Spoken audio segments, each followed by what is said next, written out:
이 시각 국회에서는 김호수 검찰총장 후보자의 인사청문회가 열리고 있습니다. 여야는 정치적 중립성 논란과 함께 김 후보자가 라임 옵티머스 관련 사건을 수임했던 사건을 놓고 날선 공방을 벌이고 있습니다.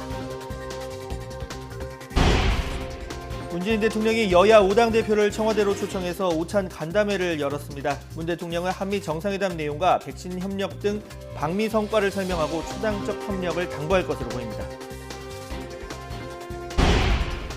어제 발생한 코로나19 신규 환자는 707명으로 집계됐습니다. 정부는 백신 1차 접종자에 대해서 6월부터 10명까지 직계가족 모임을 허가하고 2차 접종 완료자는 7월부터 실외에서 마스크를 벗을 수 있고 또 식당과 카페에서도 인원 제한을 받지 않도록 할 방침입니다. 교육부가 학생들의 2학기 전면 등교 추진 방안을 다음 달 발표하기로 했습니다. 유은혜 부총리 겸 교육부 장관은 오늘 오후 시도교육청 교육감과의 회의에서 오는 7월 4단계 사회적 거리두기 개편에 따른 학교 밀집도 조정을 협의할 계획입니다. 이용구 법무부 차관이 지난해 택시기사를 폭행했을 당시 공수처장 유력 후보인지 몰랐다는 경찰의 해명이 거짓이었던 것으로 드러났습니다. 경찰 진상조사단은 서초경찰서가 이 차관 사건을 무마하려 했는지 집중 조사하고 있습니다. 정부가 도심 공공주택 복합사업의 4차 선도사업 후보지로 서울 중랑구 5곳과 인천 등 총 8곳을 선정했습니다. 서울 중랑역과 인천 제물포역 등 역세권이 다수 포함됐는데 국토부는 이번 후보지에서 모두 11,600가구를 공급한다는 계획입니다. 시청자 여러분 안녕하십니까? 5월 26일 뉴스앤이슈 시작합니다. 네, 조금 전까지 현장 중계해드렸습니다만 지금 국회에서는 김호수 검찰총장 후보자에 대한 인사청문회가 열리고 있습니다. 네, 오전에는 김 후보자의 라임 옵티머스 사건 수임 논란과 아들의 공기업 취업 관련을 두고 공방이 이어졌는데요. 취재기자 연결해서 자세한 내용 들어보겠습니다. 김태민 기자. 네, 국회입니다. 네, 지금 인사청문회 한창 진행되고 있는 거죠? 네, 김호수 검찰총장 후보자의 인사청문회는 오전 10시부터 시작됐습니다. 여야는 증인 채택과 자료 제출 문제로 30분 넘게 사전 기싸움을 벌였는데요. 본격적인 질의가 시작된 후에는 이번 청문회의 최대 정점으로 꼽히는 라임 옵티머스 사건 수임 관련 공방이 이어졌습니다. 국민의힘 전주혜 의원은 김 후보자가 법무부 차관 퇴임 후 라임 옵티머스 사건 피의자의 법률 대리인을 맡은 사실을 지적했는데요. 함께 들어보겠습니다. 변호사 시절에 라임 사건을 2건 그리고 옵티머스 사건 2건 수임하셨던데 이것 때문에 그러시는 거예요? 이것 때문에 지금 여기서 소신 밝히기가 어려우십니까? 이에 대해 김호수 후보자는 펀드 사기 피의자들에 대해서는 변론한 사실이 없다고 해명했습니다. 운영 피의자들에 대해서는 사기 피의자들에 대해서는 일체 변론을 하거나 관여한 사실이 없습니다. 앞서 김 후보자는 법무부 차관 퇴임 이후 한 법무법인의 고문 변호사로 재직하면서 라임펀드 부실 판매 혐의를 받는 우리은행의 법률 대리인단에 이름을 올렸고 이후엔 옵티머스 펀드 사건으로 배임 논란을 받는 NH투자증권 정영채 사장의 변호인단에도 참여했습니다. 이에 대해 차관 재임 시절 보고받은 형사사건의 피의자를 변호하는 것이 부적절하다는 지적이 따르고 있습니다. 야당인 국민의힘은 김 후보자가 공직자로서 기본 윤리를 망각했다며 송곳 검증을 벼르고 있고 여당인 민주당은 총력 방어에 나서고 있어 공방은 쉽게 가라앉지 않을 것으로 보입니다. 여기에 김 후보자 아들의 공기업 취업 과정에 아버지 직업을 언급한 것을 놓고도 논란이 되고 있습니다. 더불어민주당 소병철 의원은 문제가 없다고 일찌감치 선을 그었고 경쟁률이 치열했습니까? 그렇지 않고요. 대개 우리 아들 다니는 학과에서는 의뢰 거기에 대부분 다 갈 수 있는 정도입니다. 여기에 국민의힘 의원들이 반발하면서 언성이 높아지기도 했습니다. 오후에는 조국 흑서 저자로 참여한 서민 단국대 교수가 참거인으로 참석할 예정이어서 김 후보자의 정치 중립성 문제를 두고도 야당의 공세가 이어질 것으로 보입니다. 지금까지 국회에서 YTN 김태민입니다. 문재인 대통령이 여야 5당 대표를 청와대로 초청해 오찬을 겸한 간담회를 하고 있습니다. 문 대통령은 오늘 오전 11시 반부터 청와대에서 더불어민주당 송영길 대표와 국민의힘 김기현 대표 권한대행, 정의당 여영국, 국민의당 안철수, 열린민주당 최강욱 대표와 각 당 대변인을 만나고 있습니다. 문 대통령은 여야 대표들과 점심 식사를 하며 한미 정상회담을 비롯한 방미 성과를 설명하고 초당적인 협력을 당부할 것으로 보입니다. 네, 코로나19 신규 확진자 수는 707명으로 12일 만에 700명대로 다시 늘었습니다. 유흥업소나 종교시설을 중심으로 집단 감염이 이어지고 있는 데다 변이 바이러스까지 확산하고 있습니다. 취재기자 연결하겠습니다. 신현준 기자. 네, 신현준입니다. 네, 어제 하루 확진 현황부터 좀 정리해 볼까요? 네, 오늘 0시 기준 신규 환자는 707명입니다. 전날보다 200명 넘게 늘면서 지난 14일 747명 이후 12일 만에 700명대로 치솟았습니다. 유흥업소와 교회, 실내체육시설 등에서 집단 감염이 이어지고 있고 전파력이 더 센 것으로 알려진 변이 바이러스가 확산하면서 확진자 수가 늘고 있습니다. 감염 경로를 보면 국내 발생이 684명, 해외 유입이 23명입니다. 지역별 국내 감염은 서울이 260명, 경기 184명, 인천 19명으로 수도권 환자만 463명입니다. 수도권 밖에서는 대구가 30명으로 가장 많았고 강원이 25명, 부산이 21명, 광주와 경남이 각각 20명 등입니다. 전국 17개 모든 시도에서 신규 환자가 나왔습니다. 코로나19 관련 사망자는 2명이 추가됐습니다. 위중증 환자는 9명이 줄어 151명입니다. 백신 접종 현황도 나왔는데요. 어제 1차 신규 접종자는 7만 7천여 명입니다. 누적 394만여 명으로 전체 인구의 7.7%가 1차 접종을 마쳤습니다. 2차 신규 접종자는 9만 1천여 명으로 누적 194만 명을 넘었습니다. 접종 후 이상 반응 의심 사례는 이틀 새 937건이 추가됐습니다. 이 중 사망 사례가 12건 나왔는데 접종과의 인과성은 확인되지 않았습니다. 또 아나필락시스 의심 사례가 2건, 신경계 이상 반응 등이 70건이었고 나머지는 백신 접종 뒤 흔히 나타날 수 있는 가벼운 증상이었습니다. 네, 오늘 중대본 회의에서는 백신 접종자에 대해서 모임 제한을 푸는 내용의 백신 인센티브 방안도 공개가 됐죠. 네, 김부겸 국무총리는 오늘 중대본 회의에서 더 많은 국민이 백신 접종 효과를 체감하도록 예방 백신 접종자의 일상 회복 지원 방안을 마련했다고 밝혔습니다. 내용을 보면 다음 달, 그러니까 6월 1일부터 코로나19 백신 1차 접종자는 직계 가족 모임 인원 제한 대상에서 제외됩니다. 현재 직계 가족은 8명까지 모임이 가능한데 조부모 2명이 예방 접종을 받았다면 이번 추석엔 10명까지 모일 수 있게 되는 겁니다.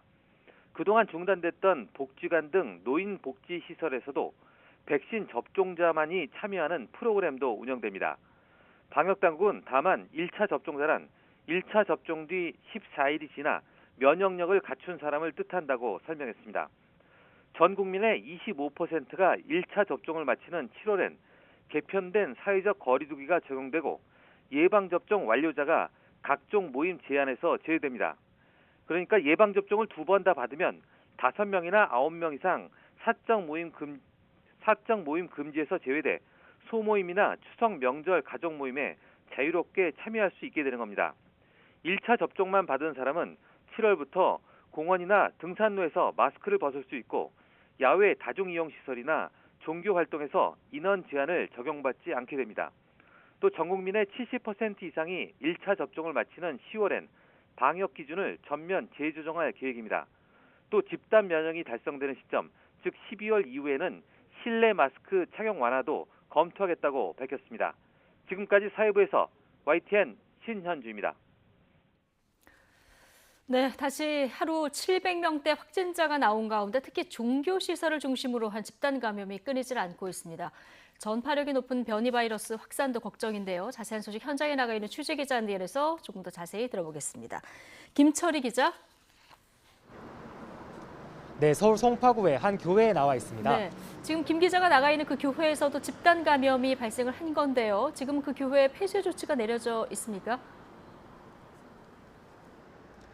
네, 이곳 교회에서 첫 확진자가 나온 것은 지난 10일입니다. 제 뒤로 보시면 집합금지 안내문이 붙어 있는 걸 보실 수 있을 텐데요. 지자체는 이 교회를 2주 동안 폐쇄 조치했습니다. 구청 관계자는 원래 오늘까지인 폐쇄 조치 기간을 더 연장하는 방안을 적극적으로 검토하고 있다고 밝혔는데요. 오늘 0시 기준 이곳 교회 교인의 가족 2명이 추가 감염돼 현재까지 이곳 교회 관련 누적 확진자는 모두 31명이 됐습니다. 지난 10일 교인 1명이 처음 확진 판정을 받은 뒤 지역 감염으로 확산한 것으로 조사됐습니다. 제한적으로 예배가 계속되는 가운데 전국 곳곳의 종교시설에서 집단 감염 사례가 이어지고 있습니다. 어제 0시 기준 충남 당진시 교회에서 91명, 대전 대덕구 교회에서는 56명의 확진자가 발생하기도 했고요. 대구 달성군 이슬람 기도원에서는 라마단 행사에 참석한 신도가 확진 판정을 받아 지금까지 71명이 확진됐습니다. 종교시설 집단 감염 숫자 자체도 늘고 있는데요. 지난 3월 종교시설 집단 감염은 모두 17건 정도였는데 한 달 만에 36건으로 배 이상 늘었습니다. 이번 달 들어서도 현재까지 17건의 집단 감염 사례가 확인됐습니다. 지난 3월 이후 어제까지 종교시설 관련 확진자는 모두 1,800여 명에 이르렀는데 대부분 교회에서 감염이 일어난 것으로 조사됐습니다. 네, 지금 변이 바이러스 확산도 걱정인데요. 지금 상황이 어떻습니까? 네, 그렇습니다. 경기도 광주시 선교센터 집단 감염과 관련해 어제 추가 확진자 1명이 되면서 총 31명이 됐습니다. 이 가운데 3명이 영국발 변이 바이러스에 감염된 것으로 조사됐고 나머지 인원도 역학적으로 관련성이 있는 것으로 분석됐습니다. 변이 바이러스 확산 속도도 빨라졌는데요. 최근 일주일 동안 277건의 변이 바이러스 감염 사례가 나와 지난주보다도 30명이 늘었습니다. 또 확진자 가운데 무작위로 뽑아 확인했더니 36%가 변이 바이러스에 감염된 것으로 나오기도 했습니다. 일주일 만에 14%포인트가 높아진 수치입니다. 지난해 10월 이후 현재까지 확인된 변이 바이러스 감염 사례는 모두 1,390건입니다. 이 가운데 영국 변이 바이러스가 1,147건으로 가장 많았고 남아공, 인도, 브라질 순이었습니다. 방역당국은 변이 바이러스 발생과 전파 상황을 면밀하게 살피고 선제적 검사 대상을 늘리는 등 관리 감독 강화 조치를 계속하겠다고 밝혔습니다. 이와 함께 종교 활동을 최대한 비대면으로 해달라며 마스크 착용과 적정 인원 관리 등 기본적인 수칙도 준수해달라고 말했습니다. 지금까지 서울 송파구에서 YTN 김철입니다. 교육부가 2학기 유치원과 초중고 학생들의 전면 등교 추진 방안을 다음 달 중에 발표하기로 했습니다. 유은혜 부총리 겸 교육부 장관은 오늘 17개 시도교육청 교육감과 영상회의를 열어 이같이 결정했습니다. 교육부는 이 자리에서 2학기 전면 등교 추진 방안과 이를 위한 방역 강화 방안을 제안하고 전면 등교를 위한 전제 조건, 준비 사항도 함께 논의했습니다. 또 오는 7월부터 적용하는 4단계 사회적 거리두기 개편에 따른 학교 밀집도 조정도 협의해서 다음 달 안으로 2학기 전체 학생 등교를 위한 로드맵을 발표하기로 했습니다. 유럽연합 EU가 애초 목표대로 오는 7월 말까지 성인 인구의 70% 이상에 대해서 코로나19 백신 1차 접종을 마칠 수 있을 것으로 낙관했습니다. 이에 따라 백신 접종 증명서를 활용한 EU 국가 내 여행 자유화도 7월까지 현실로 다가올 전망입니다. 박상남 기자의 보도입니다. 벨기에 브뤼셀에서 이틀째 열린 EU 정상회의 기자회견장. 우르줄라 폰데어라이엔 EU 집행위원장은 다음 달까지 7억 회분의 코로나19 백신이 EU 회원국들에 추가 공급될 것이라고 밝혔습니다. 이렇게 되면 7월 말까지 EU 성인의 70%가 1차 접종을 마칠 수 있도록 한다는 당초 목표 달성은 무난할 것으로 전망했습니다. So we are on track to reach our goal to have enough doses being delivered to vaccinate 70% of the adult population in the European Union by the end of July. EU 정상들은 회원국들이 최근 코로나19 백신 접종 디지털 증명서에 대한 합의에 이른 것을 환영하면서 신속한 이행을 촉구했습니다. Citizens will now be able to use a mutually recognized certificate wherever they travel in the European Union. The IT infrastructure is ready at EU level as of June 1st. EU는 여름 휴가철을 앞두고 역내 자유로운 이동을 위해 디지털 예방접종 증명서 도입을 논의해왔습니다.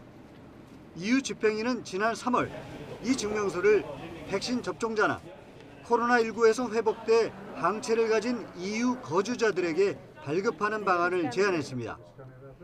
AFP 통신은 EU 회원국들이 이 증명서를 7월 1일부터 사용할 수 있게 되기를 희망하고 있다고 전했습니다. YTN 박상남입니다. 이용구 법무부 차관의 변호사 시절 택시기사 폭행 사건과 관련해 당시 사건을 담당한 서울 서초경찰서 서장 등 다수의 간부가 이 차관이 초대 고위공직자 범죄수사처 처장 후보로 거론되는 등 중요 인물이라는 사실을 인지했던 것으로 파악됐습니다. 작년 12월 당시 변호사였던 이 차관의 택시기사 폭행 사건이 언론에 뒤늦게 보도되고 봐주기 수사 의혹이 일자 경찰은 서초경찰서는 이 차관이 단순히 변호사라는 것만 알고 구체적인 경력은 전혀 몰랐다고 발표했습니다. 하지만 경찰이 지난 1월 말 자체 진상조사단을 꾸려 조사한 결과 이 차관의 택시기사 폭행 사건이 발생하고 사흘 뒤인 작년 11월 9일 당시 서초경찰서장은 이 차관이 공수처장 후보로 언급되는 인물이라는 내부 보고를 받았습니다. 당일 서초경찰서 형사팀에 택시기사의 피해자 조사가 예정돼 있었는데 서초경찰서장은 택시기사가 출석하기 전 오전 보고에서 이 같은 내용을 접한 것으로 확인됐습니다. 네, 정부의 이사 공급 대책이 조금씩 속도를 내는 분위기입니다. 이번엔 서울과 인천의 역세권이 주택 공급 후보지로 선정됐는데요. 정부는 공급 대상 83만 가구 가운데 지금까지 23만 가구의 후보지가 확보됐다고 밝혔습니다. 취재 기자 연결해 보겠습니다. 조태현 기자. 네, 경제부입니다. 네, 지난 3차 후보지 발표에서는 이 대구와 부산만 포함이 됐었는데요. 이번에는 이 수도권 지역의 후보지도 언급이 됐죠? 네, 국토교통부는 도심 공공주택 복합사업 4차 선도사업 후보지로 서울 5곳 그리고 인천 3곳 등 모두 8곳을 선정했습니다. 구체적인 장소를 보면요. 일단 서울은 모두 중랑구에 속하는 곳입니다. 중랑역과 사가정역 그리고 용마산역 주변이 주거와 상업이 결합한 고밀지구인 역세권 개발 후보지로 지정됐고요. 면목동에 있는 용마터널 그리고 상봉터미널 주변은 주택을 집중적으로 공급하는 저층 주거지로 선정됐습니다. 인천은 3곳 모두 역세권 개발 후보지인데요. 인천 미추홀구에 있는 제물포역 그리고 부평구의 동암역, 굴포천역 주변이 대상이 됐습니다. 이렇게 8곳에서 공급되는 물량은 11,600가구입니다. 정부는 이번 지정에 따라 이사 대책의 공급 계획 물량 83만 가구 가운데 22만 8,400가구만큼 후보지를 확보하게 됐다고 설명했습니다. 네, 이렇게 후보지가 추가로 발표됐지만 일부에서는 이사 대책 추진 속도가 좀 느린 것이 아니냐 이런 우려도 나오고 있는데 정부는 어떤 입장입니까? 네, 이 지지부진하다는 우려가 나오는 가장 큰 배경은 이사 대책을 뒷받침할 법안의 국회 처리가 지연되고 있다는 점을 꼽을 수 있겠습니다. 오늘과 같은 선도사업 후보지 발표 그리고 주민동의 수렴은 진행할 수 있지만 예정지구 그리고 최종지구를 지정하기 위해서는 반드시 법적 근거가 필요하기 때문인데요. 또 현금 청산같이 정부가 제공하기로 한 여러 보상책도 법적 근거가 반드시 있어야 합니다. 다만 정부는 다소 지연될 수는 있어도 전체적인 사업 추진에는 문제가 없다는 입장입니다. 그 근거로는 도심 공공주택 복합사업이 주민들에게 높은 호응을 받고 있다는 점을 들었는데요. 앞서 발표한 1사에서 3차까지 후보지 38곳 가운데 절반에 조금 못 미치는 12곳이 10% 주민 동의를 확보했다고 강조했습니다. 이 10% 동의는 예정지구의 지정 요건인데요. 은평구 중산 4구역과 수색 14구역은 본지구 지정 요건인 3분의 2 동의를 확보한 상태라고 설명하기도 했습니다. 물량 확보도 원활하다고 강조했습니다. 김영한 국토교통부 주택정책관은 올해 도심주택 공급 목표 물량이 4만 8천 가구인데 지금까지 확보한 후보지는 그 2배가 넘는 10만 9천 가구라면서 지방자치단체와 주민들이 높은 호응을 보여줘 사업 후보지 발굴이 수월하게 되고 있다고 강조했습니다. 지금까지 경제부에서 전해드렸습니다. 올해 3월 이혼 건수가 1년 전보다 20% 넘게 급증했습니다. 통계청이 오늘 발표한 2021년 3월 인구 동향을 보면 3월 이혼 건수는 9천여 건으로 1년 전보다 1,700여 건, 24.4% 증가했습니다. 통계청은 작년 3월 코로나19 불안으로 외부 활동을 자제하고 법원도 일시적으로 문을 닫으면서 이혼 건수가 크게 줄었던 이 코로나 기저효과 때문이라고 설명했습니다. 또 이 같은 이혼 건수 증가는 황혼이혼 증가 영향도 컸다고 덧붙였습니다. 또 올해 3월 혼인 건수는 16,000여 건으로 1년 전보다 2,500여 건, 13.4% 줄었습니다. 시도별로 보면 올해 1월에서 3월 누적 기준으로 울산이 작년 같은 기간에 비해서 27.7%가 감소해 전국에서 가장 많이 줄었고 반면 전남과 세종은 한 자릿수 감소율을 기록했습니다. 이 같은 혼인 감소에 대해서 통계청은 혼인 주 연령층인 30대 인구 자체가 줄어든 것이 가장 큰 원인이고 코로나19 영향으로 결혼이 어려워진 현실 역시 혼인 감소에 일부 영향을 미친 것으로 본다고 설명했습니다. 지난달 22일 남양주에서 커다란 개에 물린 50대 여성이 목숨을 잃는 안타까운 사건이 있었는데요. 아직도 개의 주인을 찾지 못하고 있다고 합니다. YTN이 사고 당시 CCTV 영상을 확보했는데 유가족은 같은 참사가 반복되지 않기를 바란다며 영상 공개에 동의했습니다. 박기환 기자가 보도합니다. 지난 22일 오후 3시 20분쯤 붉은색 옷을 입은 50대 여성이 산책하러 야산 쪽으로 올라갑니다.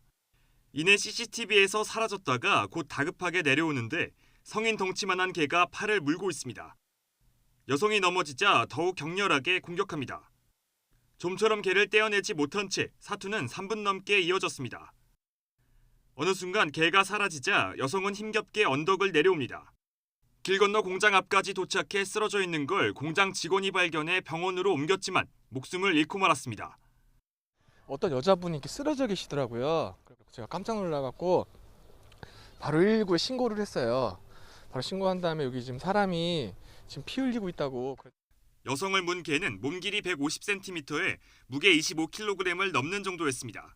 신고 이후 붙잡힌 개는 시청 소속 유기견 보호소로 옮겨졌는데 추후 안락사시킬 것으로 보입니다. 개 물림 사고는 개를 부주의하게 관리한 견주에게 책임을 물을 수 있습니다. 하지만 아직 견주를 찾지 못하고 있습니다. 목줄을 찾던 흔적이 확인됐고 잡힌 장소도 불법 개 사육장 앞이었지만 사육장 주인은 견종이 자신이 키우는 개와 다르며 견주도 아니라고 말했습니다. 경찰은 개 주인을 찾기 위해 인근 주민을 상대로 탐문을 벌이고 있지만 별다른 성과는 없는 상황입니다. 3월 달부터가 전과 진술이고 그들은 뭐 작년에도 뭐 봤다 이런 경험 하기 때문에 여러 방면으로 딱 가능성을 두고 지금 뭐 쫓고 있는 중이에요. 경찰은 사고 이전에 해당 개를 본 적이 있거나 견주를 한다면 남양주 북부경찰서로 제보해달라고 요청했습니다. YTN 박견입니다.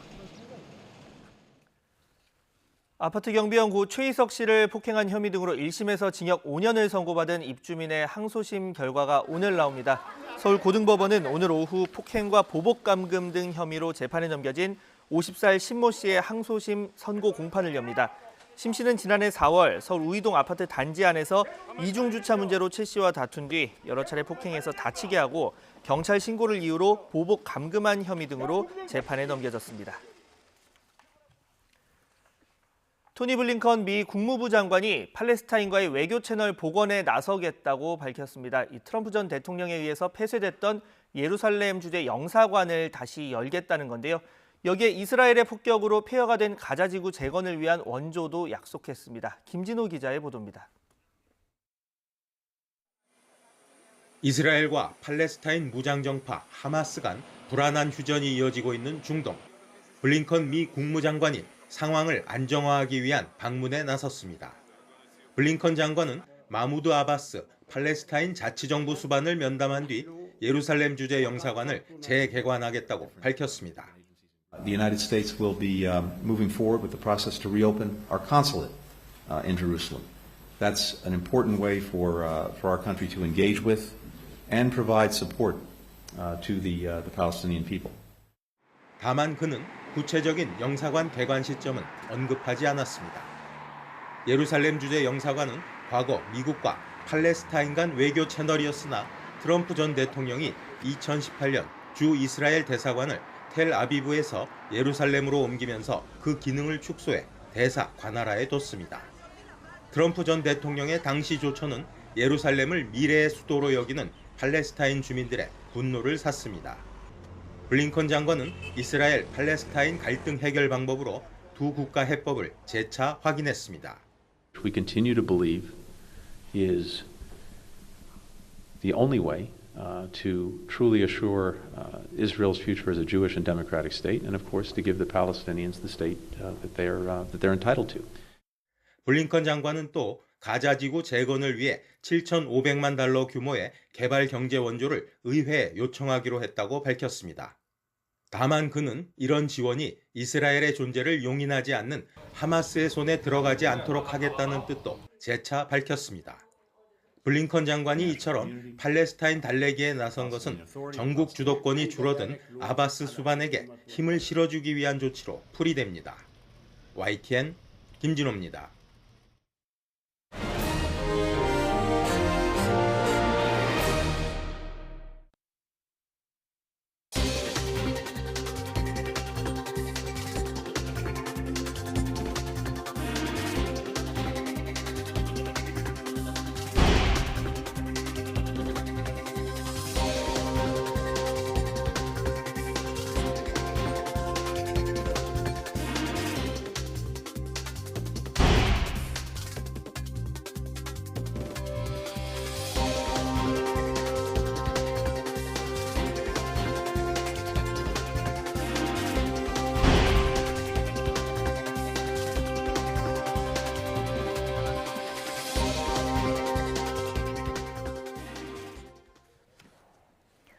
문재인 대통령이 여야 5당 대표를 청와대로 초청해 오찬 간담회를 진행하고 있습니다. 문 대통령은 이 자리에서 한미 정상회담 결과를 공유하고 후속 조치에 대한 초당적 협력을 요청할 것으로 알려졌는데요. 청와대 취재기자 연결해 보겠습니다. 백종규 기자.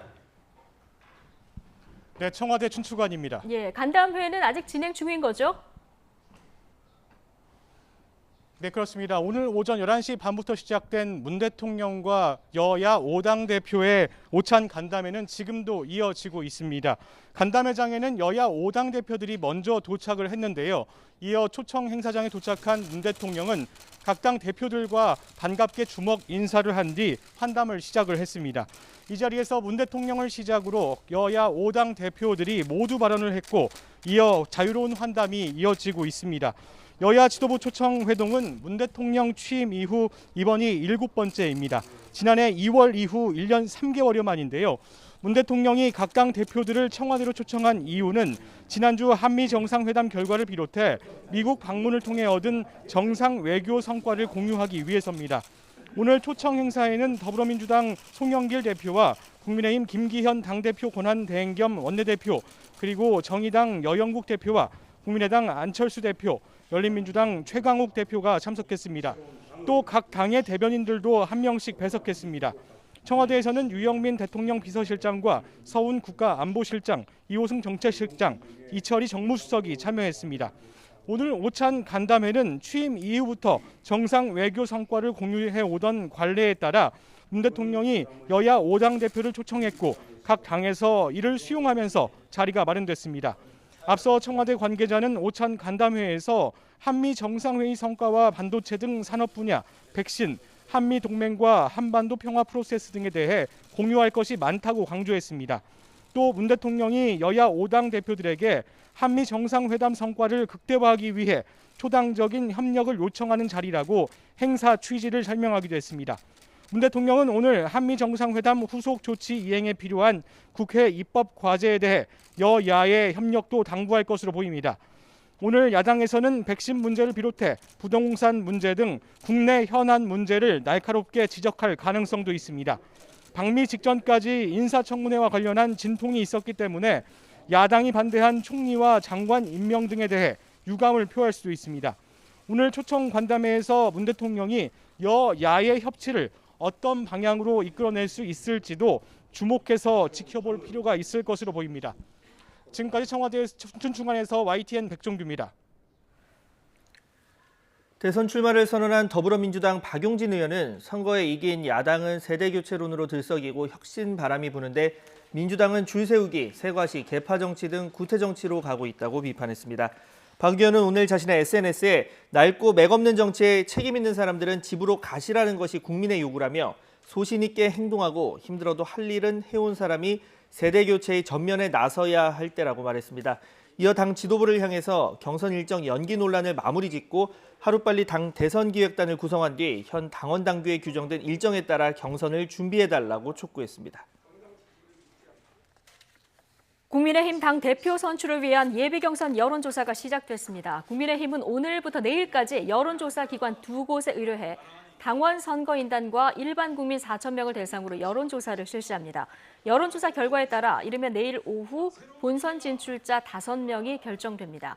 국민의힘 당대표인은 5선의 조경태, 주호영 의원과 4선의 나경원 전 의원과 홍문표 의원, 3선의 윤영석 의원, 초선 김은혜 의원, 그리고 이준석 전 최고위원 8명이 출마했습니다. 정의당 심상정 의원은 세종시 공무원 특별공급 국정조사 요구를 거부한 더불어민주당을 향해서 귀와 눈을 막고 사느냐며 강하게 비판했습니다. 심 의원은 YTN 라디오 황보선의 출발새 아침 인터뷰를 통해 민주당 윤호중 원내대표가 야당을 향해서 국정조사를 요구할 자격이 없다고 했는데 집권 여당이 오만과 독선으로 비판받는 이유가 여기에 있다고 말했습니다. 또 야당이 요구하면 무조건 거부하는 편협한 태도부터 고치고 솔선수범해서 국정조사를 수용하길 바란다고 촉구했습니다. 김호수 검찰총장 후보자는 법무부 차관에서 퇴임한 뒤 라임 옵티머스 사건을 수임했다는 전관 내용 논란에 대해서 사기 피의자를 변론하거나 관여한 적이 없다고 부인했습니다. 김 후보자는 국회 인사청문회에서 변호사 시절 라임 사건 2건과 옵티머스 사건 2건을 수임했다는 국민의힘 전주회 의원 지적에 이같이 답했습니다. 또 변호사 선임계를 제출하고 검찰청에서 구두 변론을 했느냐는 질문에는 변호사법에 비밀 유지 의무가 있고 의뢰인의 사생활과 명예가 있어 말하기 어렵다면서도 두려울 것은 전혀 없다고 덧붙였습니다. 법무부 차관 시절 검찰의 라임 사건 수사를 보고받았느냐는 물음에는 보고받지 않았다고 말했습니다. 다음 달부터 백신 1차 접종 뒤 2주가 지난 사람은 최대 10명까지 직계가족 모임을 할 수 있습니다. 또 7월부터는 식당이나 카페 이용 제한이나 종교활동 시 인원 제한 적용에서도 제외가 되는데요. 백신 접종자 인센티브 관련 김부겸 국무총리의 말 직접 들어보시죠. 1단계로 6월 1일부터는 어르신을 중심으로 일상 회복에 조금이나마 도움을 드리고자 합니다. 1회 접종을 마치신 분은 직계가족 모임 인원 제한에서 제외됩니다. 경로당과 복지관에서의 모임과 활동도 훨씬 자유롭게 됩니다. 2단계로 7월부터는 1차 접종만으로도 공원, 등산로 등 야외에서 마스크를 벗으실 수 있습니다. 또한 실외 다중이용시설의 이용과 정규 종교활동 시 인원 제한의 적용을 받지 않습니다. 접종을 완료하게 되면 사적 모임뿐만 아니라 식당, 카페, 결혼식장 등 다중이용시설마다 정해진 인원 제한에서 제한됩니다. 코로나19 하루 신규 확진자가 12일 만에 다시 700명대를 기록했습니다. 중앙방역대책본부는 오늘 0시 기준 어제 하루 국내 확진자가 707명 추가돼 누적 13만 7,682명이라고 밝혔습니다. 지역 발생은 684명으로 이 가운데 수도권에서만 463명이 확진 판정을 받았습니다. 코로나19 사태의 장기화 속에서도 많은 시민은 방역 수칙을 지키려고 최선을 다하고 있습니다. 그런데 정작 이를 단속하는 지자체 공무원들이 도심 한복판에서 방역 수칙을 어긴 것으로 드러났는데 자체 징계조차 없었다고 합니다. 김민성 기자의 단독 보도입니다. 지난 14일 전북도청 근처 한 식당. 남녀 공무원 7명이 한 테이블에 둘러앉아 식사하고 있습니다. 마스크를 벗고 대화하는 듯한 모습도 보입니다. 사진 속에 나온 식당입니다. 이들 공무원은 이곳에서 약 20여 분간 머물며 점심을 먹은 것으로 전해집니다. 이들은 코로나19 방역 대응 업무를 맡은 특별사법경찰 등 전라북도 사회재난과 소속, 방역수칙 준수 여부를 단속하는 공무원 신분으로 버젓이 5명 이상 집합 금지 규정을 어긴 겁니다. 식당 등 다중이용시설에서의 감염 우려는 그동안 방역당국이 수없이 강조해온 내용입니다. 따로 이렇게 예약을 했는데 보니까 이렇게 붙어있더라고요. 책상이. 나오려다가 이제 간단하니 빨리 먹고 나가자. 전라북도 방역당국은 이를 인지한 뒤에도 고발이나 과태료 부과 등 별다른 조처를 하지 않고 있습니다. 이는 윗선으로도 보고됐지만 이들에 대한 징계 역시 없었습니다. 실장님이 다 불러가지고 주시고 굉장히 혼났어요. 그래서 이런 있을 수 없지 않냐. 그동안 생계 위협 속에서도 방역 수칙을 지켜온 시민들에게 방역당국이 1년의 내로남불을 과연 어떻게 설명할지 궁금합니다. YTN 김민성입니다. 집합 금지 조치가 내려진 유흥업소가 늦은 밤까지 몰래 영업을 하다가 또 적발됐습니다. 방음벽까지 설치한 비밀 공간에서 마스크도 쓰지 않았던 손님과 종업원들은 비밀 통로로 도망치려다 붙잡혔습니다. 홍민기 기자가 보도합니다. 자정쯤 서울 역삼동의 한 건물 지하 1층. 경찰과 함께 출동한 소방대원들이 쇠 지렛대로 옵소문을 엽니다. 다들 문 개방할게요. 지난 22일 간판도 걸지 않은 무허가 유흥주점이 밤 10시 이후에도 영업한다는 신고를 받고 경찰이 단속에 나선 겁니다. 마스크도 끼지 않은 채 다닥다닥 붙어있던 손님과 종업원 6명은 들이닥친 경찰을 보고 얼어붙었습니다. 여기 무허가 유흥주점이기 때문에 지금 현행범인으로 체포됩니다. 자, 신분증 확인하셨죠? 그런데 끝이 아니었습니다. 여기 문 하나 더 있습니다. 업소 곳곳을 수색하던 경찰이 구석에 있는 철문을 열자 방음벽까지 갖춘 더 넓은 공간이 나옵니다. 불을 끄고 도망가려다 덜미를 잡힌 손님과 종업원들은 오히려 적반하장입니다.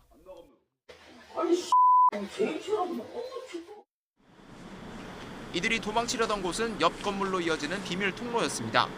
경찰이 바깥 공간을 단속하는 틈에 비밀 통로로 도망치려던 겁니다. 이를 눈치챈 경찰이 통로 출구를 막으면서 종업원 등 12명이 추가로 붙잡혔습니다. 거기가 되게 껌껌하고 어둡고 뭐가 많아요. 거기 여기저기에 숨어 있었던 거죠. 적발된 업소는 이달 초 일반 음식점으로 등록한 뒤 실제로는 영업하지 않는 유흥주점처럼 운영을 이어왔습니다. 집합 금지를 어기고 운영하면 업주와 손님 모두 처벌받지만 무허가 유흥주점이라면 업주만 처벌받는 점을 이용한 겁니다. 경찰은 손님과 업주, 종업원을 감염병 예방법 위반 혐의로 입건하고 구청에 명단을 넘겼습니다. 또 비밀 통로를 만든 업주에게는 건축법 위반 등 혐의를 적용하는 방안도 검토하고 있습니다. YTN 홍민기입니다.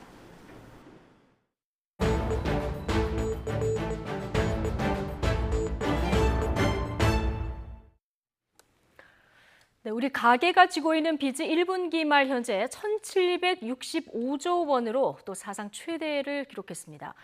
부채는 최대치인데 미국 금리 인상 움직임으로 조만간 우리도 금리 인상 압박을 받을 수 있는 상황이라서 이자 부담이 큰 서민층을 긴장시키고 있습니다. 취재 기자 연결해서 자세히 들어보겠습니다. 자, 박병환 기자. 네, 경제부입니다. 예, 올해 1분기 가계 빚이 지난해 동기에 비해서 154조 원 늘어났습니다. 사상 최대라고요? 네, 그렇습니다. 정부의 대출 규제와 시장 금리 상승에도 가계빚이 1년 새 154조 원 늘어 역대 최대 폭으로 증가했습니다. 한국은행 발표에 따르면 올해 1분기 말 가계대출의 결제 전 카드 사용 금액, 즉 판매 신용을 더한 가계빚은 전년 동기 대비 9.5% 급증한 1,765조 원으로 집계됐습니다. 이것은 관련 통계가 작성된 2003년 이후 최대치입니다. 가계빚이 늘어나는 속도도 가파른데 가계 신용 증가액이 1년 새 153조 6천억 원 늘어나 이 수치도 2003년 통계 작성 이후 최대 증가폭입니다. 네, 가계빚 하면은 금융기관 대출 그리고 아직 갚지 못한 카드 대금 이렇게 나눠볼 수 있는데 각각 어느 정도 늘었습니까? 네, 가계빚, 즉 가계 신용의 대부분인 95%를 차지하는 가계대출은 1분기 1,666조 원으로 1년 새 144조 2천억 원이 늘어나 9.5% 증가를 보였습니다. 또 아직 갚지 못한 카드 대금, 즉 판매 신용은 99조 원에 달해 1년 새 10.5% 급증했습니다. 이것은 코로나19 경계감이 완화되며 신용카드 소비가 늘어났기 때문입니다. 네, 가계부채도 이렇게 급증을 하고 있고 지금 미국에서 금리 인상 소식도 들려서 한국은행이 금리 인상 압박을 받을 것으로 예상이 되는데 자, 이 부분은 어떻습니까? 네, 그렇습니다. 코로나19 사태 이후 엄청나게 시중에 풀린 유동성을 회수하기 위한 각국 중앙은행의 움직임이 빨라지고 있습니다. 유동성 공급을 줄이기 위한 조치, 즉 테이퍼링이라고 하는데요. 골드만삭스 등 최근 미국발 테이퍼링 전망을 내놓은 9개 투자은행 가운데 8곳은 미국 연방공개시장위원회가 당장 올해 말이나 내년 초부터 테이퍼링을 시작할 것으로 전망했습니다. 경제 전문가들은 미국에서 올해 말 테이퍼링이 시작되고 내년 여름쯤 미국 금리 인상이 단행되면 한국은행도 이를 전후해서 금리 인상을 단행할 것으로 보고 있습니다. 예. 자, 금리가 인상되면은 이자 부담이 가중되지 않겠습니까? 서민들과 중소상공인들의 삶이 더 어려워지지 않을까 이런 우려도 나오는데요. 네, 그렇습니다. 한국은행은 주택담보대출 등 개인 대출 금리가 1%포인트 오르면 가계이자 부담은 11조 8천억 원이 늘어날 것으로 추정하고 있습니다. 늘어나는 이자 부담 가운데 절반은 저소득층과 중산층에게 몰리게 되는데 소득 분위별 이자 증가액을 따져보면 소득 하위 20%인 1분위가 5천억 원, 2분위가 1조 1천억 원을 추가 부담하게 돼 서민들의 고충이 가중될 것으로 보입니다. 미국이 금리 인상을 단행하면 우리도 뒤따를 수밖에 없어 금융당국은 치밀한 준비가 필요할 것이고 서민들도 금리 인상에 대비한 대책을 서둘러야 할 것입니다.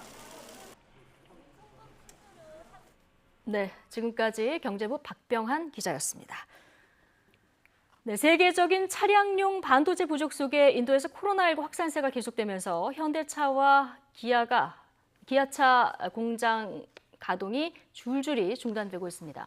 지금은 출고 지연 수준이지만 더 악화하면 자동차 산업 전반에 악영향을 미칠 것으로 우려됩니다. 조용성 기자입니다. 인도 타밀 나두주에 있는 현대차 공장이 닷새 동안 가동 중단에 들어갔습니다. 인도에서 코로나19 하루 확진자 수가 수십만 명인 가운데 공장 근로자마저 감염되자 취한 조치입니다. 현대차는 인도주 정부 정책에 협조하고 현지 직원과 지역사회 불안감 해소를 위해 조업을 중단했다고 설명했습니다. 일찍이 현대차와 기아의 생산 중단은 국내외에서 반복돼 왔습니다. 차량용 반도체 공급이 크게 줄자 현대차는 지난달 나흘 동안 휴업한 아산 공장을 다시 멈췄고 울산 공장도 돌아가며 휴업했습니다. 기아는 지난달 이틀 동안 멈췄던 미국 조지아 공장에 또 휴업을 예고했고 광명 2공장은 이달에 벌써 이틀간 쉬었습니다. 정부는 차량용 반도체 공급 기업과 수요 기업의 협력을 지원하기로 약속했지만 미래 공급망 안정화 대책이어서 당장 문제를 해결하기에는 역부족입니다. 발굴된 협력모델의 대다수는 최근 반도체 부족을 겪고 있는 자동차 산업과 연관되었으며 협동 연구, 개발과 구매의 연계 이외에 해외 기업의 국내 투자와 해외 진출 기업의 국내 유통이라고 하는 새로운 협력 방식도 추가되게 되었습니다. 생산량이 계획에 크게 못 미치면서 현대차의 첫 전용 전기차인 아이오닉5는 4만 3천 대를 사전 계약해놓고도 첫 달 114대를 출고하는 데 그쳤습니다. 기아의 첫 전용 전기차 EV6는 3만 대를 사전 예약받았지만 언제 인도를 시작할 수 있을지 불투명합니다. 상반기에 우리나라 자동차 생산은 상당히 좀 호조를 띄었습니다만 반도체 부족이나 코로나19로 인한 공장 중단으로 인해 최대 5%까지 생산 중단의 위기를 맞을 수 있습니다. 올해 초 예상보다 빠른 소비 회복으로 날개를 펴던 자동차 업계가 반도체 부족 사태의 악화 등으로 발목이 잡혔습니다. YTN 조용성입니다. 지난해 초 발생한 코로나19 여파로 지금까지 국내 대기업 직원 수가 10,000명가량 줄어든 것으로 나타났습니다. 기업 평가 사이트 CEO 스코어가 국내 500대 기업 중 직원 수가 공개된 309곳의 올해 1분기 고용 현황을 조사한 결과 전체 직원 수는 120만 3,835명으로 2019년 4분기 대비 9,756명, 0.8% 감소했습니다. 코로나19 직격탄을 맞은 유통업종의 정규직 직원 수가 7,938명, 7.6% 줄어 감소 규모가 가장 컸습니다. 고용 형태도 정규직은 줄고 비정규직은 늘어나 고용의 질이 악화한 것으로 조사됐습니다. 김학의 전 차관 불법 출국 금지 의혹과 관련해서 허위 면담 보고서를 작성했다는 혐의를 받고 있는 이규원 검사가 소환 조사를 받고 오늘 새벽 귀가했습니다. 공수처 출범 이후 공식적인 첫 피의자 소환 조사입니다. 나혜인 기자가 보도합니다. 과거 대검찰청 과거사 진상조사단에서 활동했던 이규원 검사가 늦은 밤 변호인과 함께 고위공직자 범죄수사처 청사를 빠져나옵니다. 이른바 윤중천 면담보고서 허위 작성과 유출 혐의로 피의자 신분 조사를 받은 겁니다. 윤중천 면담보고서 허위 작성하신 거 인정하세요? 이 검사는 어제 하루 파견 근무 중인 공정거래위원회에 연가를 내고 밤 10시쯤까지 조사를 받았습니다. 이후 3시간가량 조서를 열람한 뒤 오늘 새벽 1시쯤 돌아갔습니다. 지난 1월 현판을 걸고 출범한 공수처가 공식적인 피의자 소환 조사에 나선 건 이번이 처음입니다. 김진욱 공수처장 관용차를 이용해 특혜 면담 논란이 일었던 이성윤 서울중앙지검장 사례가 있지만 당시엔 조서를 남기지 않았습니다. 이규원 검사는 지난 2018년 말부터 이듬해까지 대검 과거사 진상조사단에서 일하면서 건설업자 윤중천 씨를 만나 허위 면담 보고서를 작성하고 일부 내용을 특정 언론에 유출한 혐의를 받고 있습니다. 김학의 별장 성접대 사건을 부각하려는 의도였다는 게 앞서 수사에 나섰던 검찰의 판단이었습니다. 지난 3월 검찰에서 사건을 넘겨받아 제2첩 여부 등을 검토해오던 공수처는 지난달 말 직접 수사를 결정한 상태입니다. 2021 공제 3호란 사건 번호도 공식 부여한 사실이 지난주 공개되기도 했습니다. 일단 주요 참고인 조사부터 진행될 거란 관측이 나왔지만 사건 당사자인 이 검사 소환 조사가 이루어지면서 예상보다 수사 결과가 이른 시일에 나올 수 있다는 관측도 나오고 있습니다. 이 검사는 공수처 조사에서 보고서 조작이나 유출 등 관련 의혹을 대부분 부인한 것으로 알려졌습니다. 이에 따라 공수처는 이 검사에 대한 추가 조사가 불가피하다고 보고 2차 소환 조사 일정도 이미 통보한 것으로 전해졌습니다. 공수처는 이 검사의 진술 내용을 면밀하게 분석한 뒤 한두 차례 추가 소환 조사를 거쳐 실명 처리 방향을 결정할 방침입니다. YTN 나힌입니다. 이용구 법무부 차관의 변호사 시절 택시기사 폭행 사건과 관련해서 당시 사건을 담당한 서울 서초경찰서 서장 등 다수의 간부가 이 차관이 초대 고위공직자 범죄수사처 처장 후보로 거론되는 등 중요 인물이라는 사실을 인지했던 것으로 파악됐습니다. 작년 12월 당시 변호사였던 이 차관의 택시기사 폭행 사건이 언론에 뒤늦게 보도됐고 봐주기 수사 의혹이 일자 경찰은 서초경찰서는 이 차관이 단순히 변호사라는 것만 알고 구체적인 경력은 전혀 몰랐다고 발표했습니다. 하지만 경찰이 지난 1월 말 자체 진상조사단을 꾸려서 조사한 결과 이 차관의 택시기사 폭행 사건이 발생하고 사흘 뒤인 지난해 11월 9일 당시 서초경찰서장은 이 차관이 공수처장 후보로 언급되는 인물이라는 내부 보고를 받았습니다. 당일 서초경찰서 형사팀의 택시기사의 피해자 조사가 예정돼 있었는데 서초경찰서장은 택시기사가 출석하기 전 오전 보고에서 이 같은 내용을 접한 것으로 확인됐습니다. 같은 직장에서 일하는 후배 변호사를 성폭행한 혐의를 받는 로펌 변호사가 숨진 채 발견됐습니다. 서울 서초경찰서는 오늘 새벽 4시쯤 112 신고를 받고 출동해 서울 서초동의 변호사 사무실에서 숨져 있는 40대 A씨를 발견했다고 밝혔습니다. 현장에서 유서를 발견한 경찰은 타살 혐의점으로 볼 만한 정황은 없다고 설명했습니다. A씨는 지난해 12월 후배 변호사에게 성폭력을 가한 혐의로 고소돼 경찰 수사를 받고 있었습니다. 한밤중 술에 취해 서울 시내를 운전한 40대 남성이 추격 끝에 붙잡혔습니다. 서울 강남경찰서는 서울 청담동에서부터 암사동까지 8km를 추격한 끝에 어젯밤 10시 20분쯤 운전자 A씨를 붙잡아 음주운전 혐의로 입건했다고 밝혔습니다. 비틀거리는 차량이 올림픽대로를 달린다는 신고를 받고 출동한 경찰이 A씨에게 정차를 지시했지만 멈추지 않은 것으로 전해졌습니다. 혈중 알코올 농도는 면허 취소 수준이었고 A씨는 음주운전으로 이미 2차례 입건된 전력이 있는 것으로 알려졌습니다. 경찰관의 무릎에 짓눌려 숨진 흑인 조지 플로이드 사건 발생 1년에 맞춰 미국 곳곳에서 경찰 개혁을 촉구하는 집회가 열렸습니다. 바이든 대통령은 해리스 부통령과 함께 유족을 만나 위로하고 경찰 개혁 법안에 조속한 의회 통과를 촉구했습니다. 조지현 기자입니다. 뉴욕 도심에 시민들이 모였습니다. 1년 전 경찰의 무릎에 짓눌려 숨진 조지 플로이드를 추모하고 경찰 개혁을 요구하기 위해서입니다. 플로이드는 무장강도 등의 강력 전과 구범이었고 사망 직전에도 마약을 복용한 상태로 드러났지만 그렇다더라도 그의 죽음이 정당화될 수는 없다는 겁니다. And I believe that we'll get better in the future if we continue to stick together, to continue like these community protests. 빌 더블라지오 뉴욕시장은 무릎을 꿇은 채 진정한 사법제도 개혁의 필요성을 강조했습니다. He's gone, but we are here. And it's our job to now finish this mission in Washington. 추모 행사는 사건 발생지인 미니애폴리스를 비롯해 LA와 수도 워싱턴 DC 등 미국 곳곳에서 열렸습니다. 조 바이든 대통령은 카멀라 해리스 부통령과 함께 유족을 백악관으로 초청해 위로를 표했습니다.